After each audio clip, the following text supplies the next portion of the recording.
tell us about the first time you read this book. The first time I read Childhood's End, I must have been about 14 or 15, and it was one of the most gripping books I'd ever read.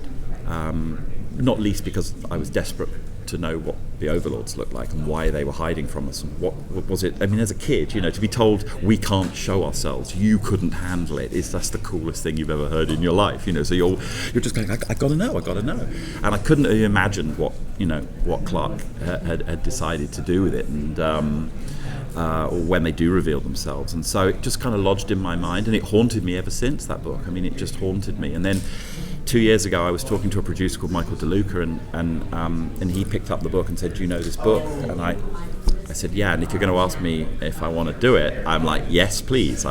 No one else is going to do this book. I want to do it." So it was, it was a fantastic opportunity to take a childhood favourite and do something with it.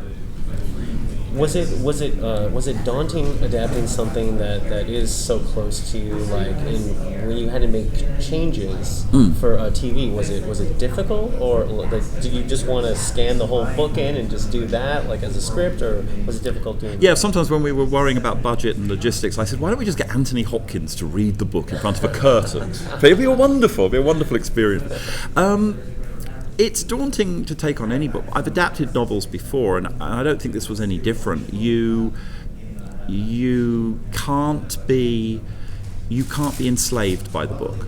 You have to know what, you have to just understand that it's a different medium. And there isn't a lot of story, there isn't a lot of plot in Childhood's End. There's a lot of debate and discussion and a lot of stuff to get your head round, but it's not a story, it's not a John Grisham. So when you read a John Grisham or a Michael Crichton, they're written like movie scripts already, aren't they? They're structured they're Dan Brown, they're designed to be made into films. And this was a novel that stood on its own as a novel, so I had no qualms about taking it and adapting it and changing it. But I think I've kept everything that's pertinent about the book. 90% of what's pertinent about the book is in the show. So we haven't thrown the ideas away, and I mean, I'm not supposed to talk sort of any detail about how the story ends. But if you know the book, you know that it's a challenging ending. And right from day one, I said, if you're going to make me change the ending, I'm not doing it. I'm not doing the thing, because it would be a disgrace. So if you know the book, everything that you know about that book and how it ends applies to the miniseries. I was so relieved first off, when I found out it was Childhood's End, I'm so happy because it's a great book. I love the book. I was so relieved, though, it's going to be in a mini-series, because I was afraid you guys would have to stretch this stuff out. And I'm really glad you didn't. But I guess the question I want to ask is, one of the things that is really great about the book is that the Overlords come, and then really you don't see them for 50 years later. Do you guys, without giving too much away, do you guys have a sort of gap between when they come and when humanity can actually see them? Yes, it's not a 50-year gap, because that was one of the big decisions I had to make, was 50 years is just too long. We would lose all our cast. I mean, the book, everyone you meet in the first part of the book is dead. And I didn't want to do that. I also kind of wanted to, so we truncated that period of time, but we still made it a good length of time. It's many years, it's just not 50. I wanted us to go on a journey with all those characters. So some of them start as children and end up as adults as well. So there is a point in the story when one character is effectively recast, because he was a little boy when the Overlords arrived, but then when I pick up the story, he's a man of 20, 25. So that's obviously a different actor, but you get a sense of continuity. Mike Vogel and Daisy Betts' characters, they stay right through the whole story. And so you get to go on that journey with them. I think it makes it more emotional for the audience. So as a fan of the book, was there a part that you were most excited about kind of bringing to life? Well, yeah, I mean, I think the thing I actually enjoyed the most was writing the conversations between Ricky Stormgren and Corellin, when Ricky gets taken up onto the ship and he has to have this conversation with, and I've done something I hope is cool and clever with the ship, so that it's not just the inside of a spaceship, something a bit different. and a bit more humour. I mean, we constantly tried to make sure we rooted everything in drama rather than what was cool. And I think something about the inside of the spaceship, just seeing the inside of a spaceship just didn't excite us very much. So being able to take that idea of Clarke's and put it in a slightly different context was a lot of fun for me. And that was one of the most rewarding aspects. And also just having Corellin, I mean, again, I'm just going to assume you guys know what Corellin roughly is supposed to look like, but I can't tell you what he looks like because Syfy would whisk me away and throw me in the water. But obviously realizing that, bringing that thing to life was kind of very cool, very, very exciting. And Charles Dance to boot, And so for people who haven't read the book, what do you think of the story? Why should they watch it? It's a great story. I mean, bottom line, it's a really, really good story. It's familiar to begin with. We've all seen alien invasion films, but this was the one that inspired Day the Earth Stood Still. This is the one that inspired Independence. There would have been no V or Independence Day without Childhood's End. So initially, I guess, when it starts, you're going to go, oh yes, alien spaceships are coming over the cities of the world. Yeah, right. But very quickly, we undermine that and change that, and then I think people will be totally hooked with the dilemmas of the characters, because we're very character rooted. It's all about the people. It's all about the people and what they think. It's not about spaceships and. One of the things I wanted to ask is one of the real big changes you made was the Ricky character no longer works for the UN. He's now a farmer. Well, why did you guys make that decision? I made it because I think when Clarke wrote the book, there was an assumption that politicians were the best of us. That if you ran the United Nations, it was because you were the smartest and the wisest. And the idea that aliens would defer to our politics and to our leaders seems quaint and naive now. So my policy was to treat Corellin as the Old Testament God and Ricky as an Old Testament prophet.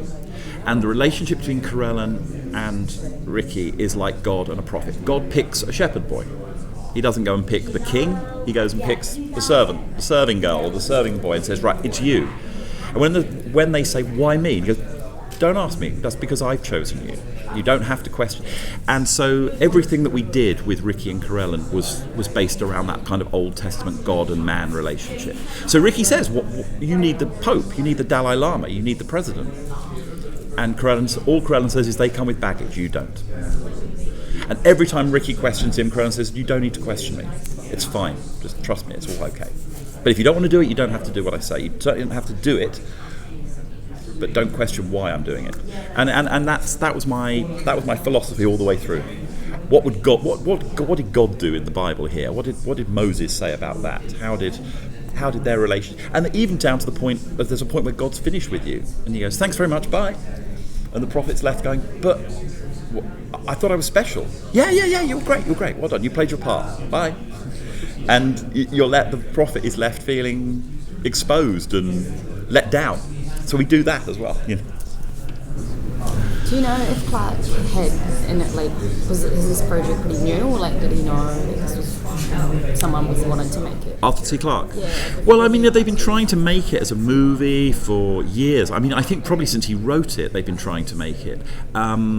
So, I mean, he died obviously a few years ago, so he would never have known about this miniseries. But I know that there were movies being developed. Universal developed a movie about 10 years ago that was going to be, I think, got very close to being made, but somewhere along the line they decided not to go with it. I don't know they've always said it's because. They always say that the reason it hasn't been made into a film is because it's not a filmable book. But I think, truthfully, no one wanted to make a film with the ending as it was. But I never really subscribed to that. I think people love seeing stories with a sad ending. I totally agree with that. I also think what's really interesting when I found out you guys were making this is, especially for American audiences, if it's sci-fi, we expect laser fights and explosions. Yeah, and Childhood's End is not an action story at all. No. Was there any pressure to add in a little more sci-fi type action like that, or was it good to keep to the book? No, not really. There was never any pressure to do that. I mean, I naturally wanted to make things cinematic, and I naturally wanted to I mean, I recognise that we're making something for the Syfy channel. And I wrote it as a drama, but I wanted it to be fun as well. So there is some, particularly in episode 2, there is a lot more sort of, it's quite a creepy episode, it's quite scary. Things start to go darker, and we're now sort of really questioning what the Overlords are doing. And I certainly had some fun with the sci-fi of it all without giving anything away. So it's not like we're devoid of spaceships and we're devoid of the cool sci-fi stuff. It's just the focus has to be on people and how people are affected. And yeah, you're right. There are no laser battles. I couldn't contrive a laser battle in this show. It was impossible.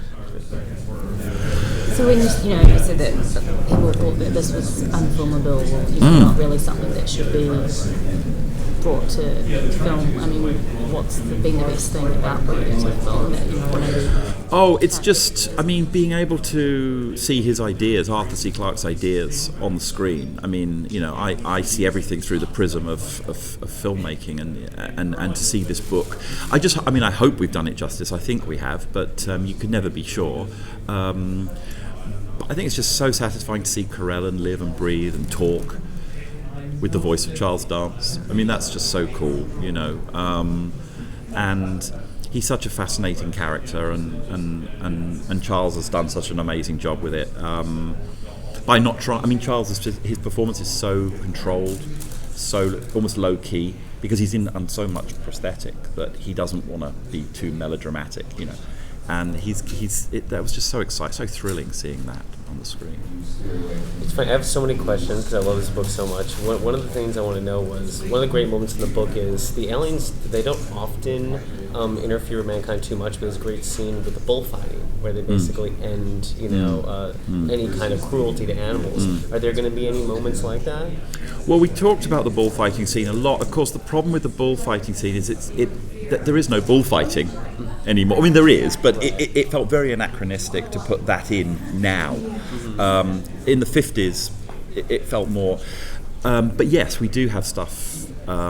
We do have stuff like that. I mean, we're what you'll find is we're constantly what I call taking the temperature of the planet. So as the story unfolds, hopefully you're always aware what they've changed and how we're reacting to what they've changed. So the end of violence, for example, the end of war is a shock to everybody.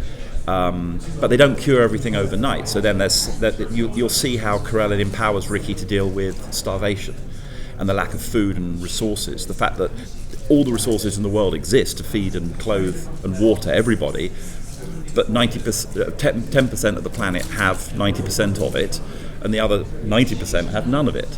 And so how Corellin empowers Ricky to help solve those problems, I think, is kind of fascinating. So we do see all of that.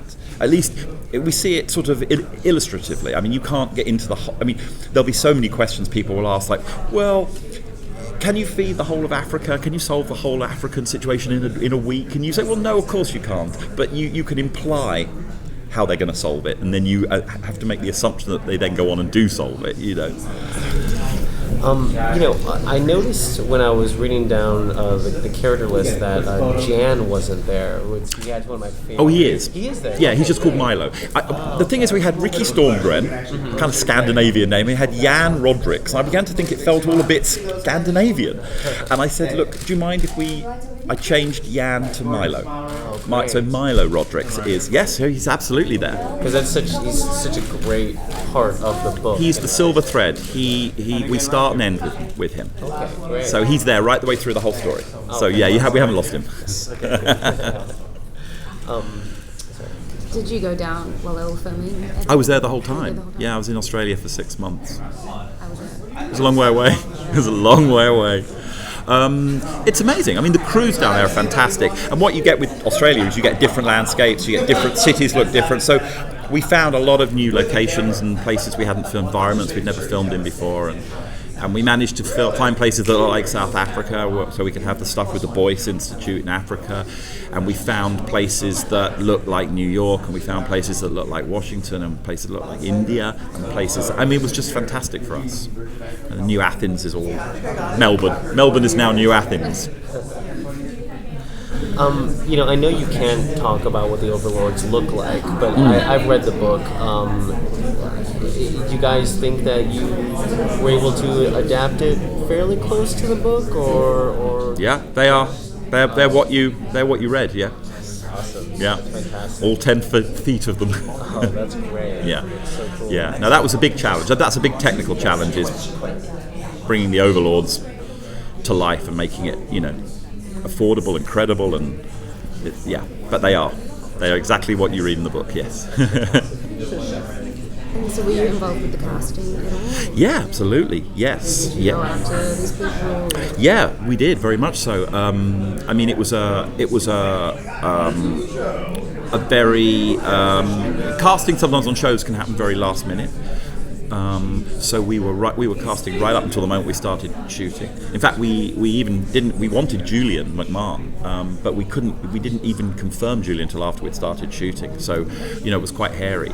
But everyone we wanted we got, and that's kind of doesn't always happen. So, and kind of Charles felt like pretty much first choice for Carell right from the get-go. So to have Charles as well, I kind of thought Charles would be so busy doing Game of Thrones, but luckily Peter Dinklage killed him, so he became available. So the Lannisters' loss was our gain, really, I think.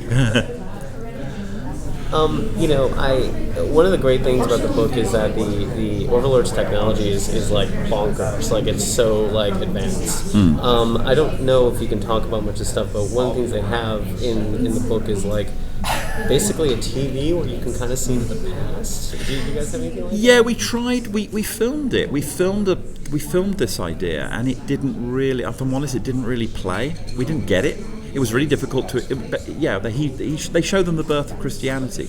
Yeah. And they watch it. Everyone goes, "Oh, so it turns out we're all wrong." And I tried it, and we filmed it. And Nick did a great job. He shot this beautiful scene. But we looked at it and went, "I don't think anyone's going to understand this." You're watching a TV that shows you the birth of Christianity, but you can't show what's on the TV because that would be, it would be bonkers to show that. But we keep a lot of the other stuff. They dismantle things, and you don't know how they do it. Oh, well, Milo does. Milo thinks he knows how they do it. He says they're controlling electromagnetic energy. And on that, I'm going to switch you back here. Oh, right. Thank you. Oh, no, thank you.